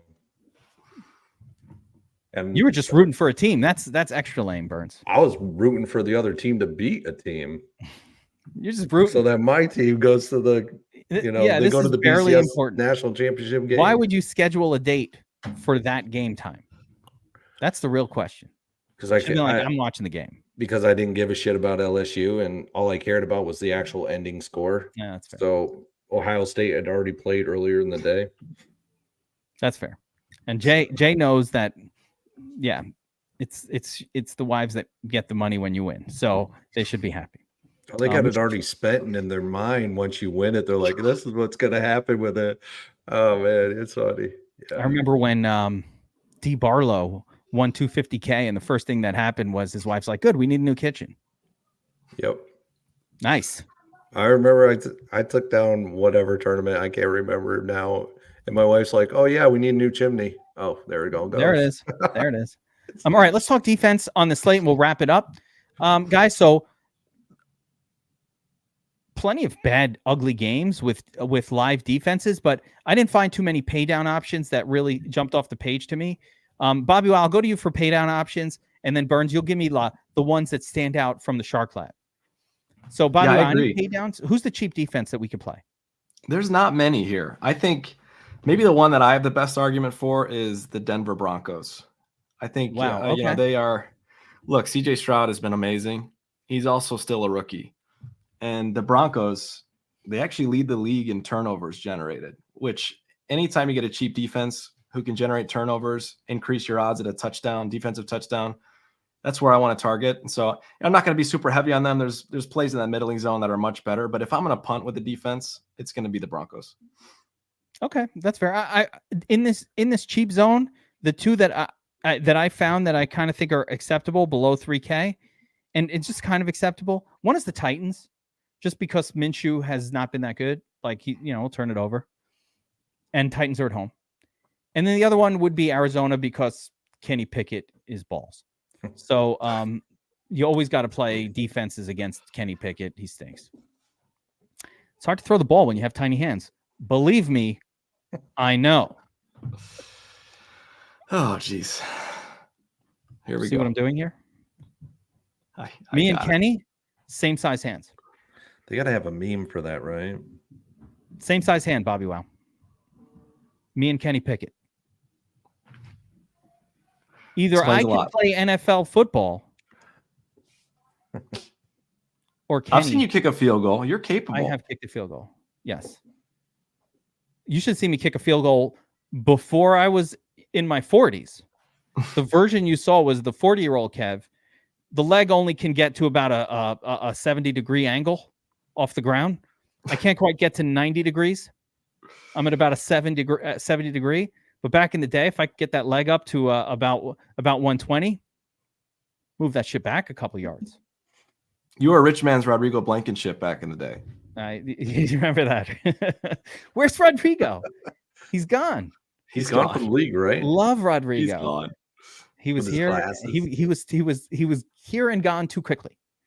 Shout out to Rodrigo, wherever you are. All right, Burns. Who's the Shark Lab popping for us? Oh man, pretty much all the defenses that are upper salaried defenses are going to be in play this week. Pittsburgh is probably my favorite of all of them on the top part of the salary zone. Arizona coming across for a 1 p.m. game never spells very good for Kyler and company. Also, Miami with Washington could happen. I mean, Washington has been the offense in the past, in the early part of the season, where if you targeted them with a defense, you were probably going to have a really good defensive score. Detroit going down to New Orleans in that middling zone. The Rams up top, Joe Flacco going out there now that we know that he's going to be the quarterback. Man, he's old. He doesn't move like Joe Flacco used to when he was like first in the league. We're talking Joe Flacco, 37. Which wasn't a lot to begin with. Exactly. So the Rams are in play this week. Give you my low salaried play on the slate. Let me get to it here. I had it and then I lost it. Where is it? I agree with the Tennessee call, Kev. I agree with you to a certain point, but they've only gotten three interceptions on the slate on the year, so I'm not going to be heavy on that. But I do agree on the Denver call from Bobby with at 2,700. I think that's pretty much where you want to go if you're going to pay down this week. Denver taking on Houston, who has not given up a lot of points to opposing defenses. Yeah, you can make the same case. Denver and the Saints are interchangeable for me. Saints also generate a lot of turnovers. Lions were turning the ball over like it was going out of style last week. So what about the Falcons? Two pay downs. What about the Falcons? I get that they stink with Tim Boyle. They're clearly that's the cash defense, no doubt. Tim Boyle. Yeah, we got to mention that. There's nothing I hate more than playing a cash defense in the whole world, like of anything in the world. Playing a cash defense is disgusting. This is the one time I would do it because Tim Boyle is the worst quarterback on the planet. Yeah, there it is. Oh, they're already at 22%. Yeah, I hadn't looked at this, so I mean, yeah, good call, right? I'm like, why aren't we talking about them? Oh, there it is. It makes sense. Problem is the Jets might only have 5 possessions, and without turnovers, it might not get you there at 3,400. I would say the Jets defense is almost as good of a play. Nah, it's really not. It's Ritter. Ritter's in play, right, for quarterbacking the Falcons? Ritter is playing. I wouldn't call him in play, but he is playing in this game. I'm not playing him. I'm just saying he's the guy that's going to be starting, right? Yeah, he's going to be playing. So, like, do with that what we will. I can see the Jets. You play the Jets against Des Ritter. I could see the Jets putting up a big score. Absolutely. Or they could stink it up because Sergeant Boyle is doing his thing. So it can go either way. Actually, I don't mind the Patriots either. I didn't see that they were 2,400. Why against the Chargers? They're not like this amazing team, but they're a good offense and they're competent. They have a good quarterback. I don't really see it with the Patriots. No, I'm talking about they're not Chargers. They're not out of play at 2,400 if you can't get to a defense higher than that. I mean, I think you go all the way down to Commanders at 2,300 if you absolutely needed to. I don't know. We're off the rails here. We're just going down the list. You know what? Miami has been generous to opposing defenses. They do take chances. They score. You don't notice it, but they could get an interception return for a touchdown. Yeah, but Commanders they sold all their good players on defense. But they have a new defensive coordinator now. By the way, they got rid of JDR. Yeah, but they probably need to sell him too. They need to sell the head coach too, right? They did get rid of the defensive coordinator this week. By the way, big news or whatever is that they fired their defensive coordinator and they've got somebody else working on the Commanders. That's the happiest firing probably of anything in the world. I mean, that guy's probably happy. The Commanders stink. He's set up to fail. He's like, thank God I don't have to deal with that. I mean, Jack Del Rio, who I believe is who it was, has been, that's a reach. That's not some new guy. Like he's been around the league forever. He was a head coach. Wasn't he? I think it's Jaguars? Riverboat Ron. No. He's Riverboat Ron is the head coach for the Commanders, isn't he? Yeah, that's what I'm saying. Oh, I see. Okay. So he's calling the plays on defense too. I think now he will call the plays, and they brought in somebody else, I guess, to take over the defensive coordinator from the outside. Interesting. Okay. Hey, he was good with the Bears. Eberflus is doing the same thing. He's turned the ship around. Why not? That is true. Listen, a firing is always a good thing. I have to fucking shake it up at DFS Army. A couple firings, fire up the staff. I think that narrative's tired. I really don't buy that narrative. I feel it's the offensive coordinator's fired. Well, the Steelers still stink on offense. Okay, they're not worse. That was the last week's narrative. No, they're not worse. They're just as bad, but at least they're not worse. All right, guys, that's going to do it. Tournament tactics, NFL Week 13. Final thoughts, Burns. Macro thoughts on the slate. Kick ass, take names. Keep your quarterback pool real tight this week. I don't think you need to go with anything more than maybe 4 or 5 quarterbacks max. That's fair. BobbyWow, load up on Hurts and just do it, Nike style. Load up on Hurts and do it. Hurts and Sam Howell for me. I love both those plays. Keep the quarterback pool tight with them. Keep your game stacks tight. I think you could stack around 2-3 games and call it a day. Maybe get one-offs elsewhere. Tyquan Thornton's my punt. I'm going with him. And don't be afraid to get cheap at tight end. There we go. Mine is just do what these guys say. Usually going to make you money. So like, why mess with the formula that works? Of course, all in on Moss. Get crazy on these running backs that we mentioned earlier. See, for me, the running back pool is going to be tight and exciting. A couple weeks ago, I was like sick over it. I'm only playing 2, and I don't know who the hell is going to come through for me. This week, I feel like there are 4 or 5 that can come through. Little Devin Singletary action. Mix him in there at low ownership with White, with Moss, with Javonte. I know there was one more whose name I can't remember right now, but in my mix here, Moss, Rashad White, Javonte, Ramondre. Yeah, Play that Ramondre. Yeah. It's going to lead to big things this week. Good luck, everyone. Reminder for DFS Army subscribers, I will be doing the Players Club, as always, Saturday afternoon, somewhere between 12:30 and 1 o'clock on the start. You never know. You never know when it's going to start. When the research ends. I just sleep late, in fairness. So somewhere between 12:30 and 1 o'clock tomorrow, I will also be doing a live stream Domination Station Optimizer setup for DFS Army subscribers tomorrow evening, 8 o'clock, 7 o'clock. I don't know. That's according to the wife, whatever she wants me to do. After a date night, if she catches me staring at the screen, it might be earlier than that.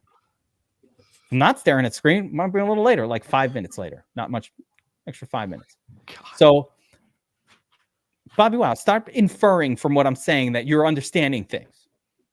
But yes. No, I was just thinking back to your Curtis Samuel all-in not call. thinking about the only difference if I do well on the date is a 5-minute delay. That part didn't get you. Yes, you got me. Yes. No, it got me. Okay, I'm just making sure that we're all on the same page with what's going on here. And Very so unrealistic night, being 5 minutes. That is a vast overestimate, but we'll talk about that offline. That's a ceiling number. Yes. 1 in 4 occasions we hit the ceiling. Let's see. Oh my gosh. Listen, now everybody's going to remember that a DraftKings ceiling is 1 out of 4. You're only going to hit it once out of 4 times. That's your memory hook. We're talking about memory hooks. DFS. There it is. If you figure out the fact that DFS is basically guessing which guys are going to hit their 25 percentile outcome this week, and if you can get all of those in your lineup, that's how you win. And now you understand that this is just a math equation that we're talking about here. So a little math to distract from what I said before to remove the visual. And that'll do it for this one. Good luck this week, everybody. We hope you all win big money on DraftKings, on Fanduel, on Prize Picks, on Sleeper, wherever you play. And we hope to see you in the DFS Army Discord. Sign up with promo code GEEK, 10% off, or do the free month promo on the DFS Army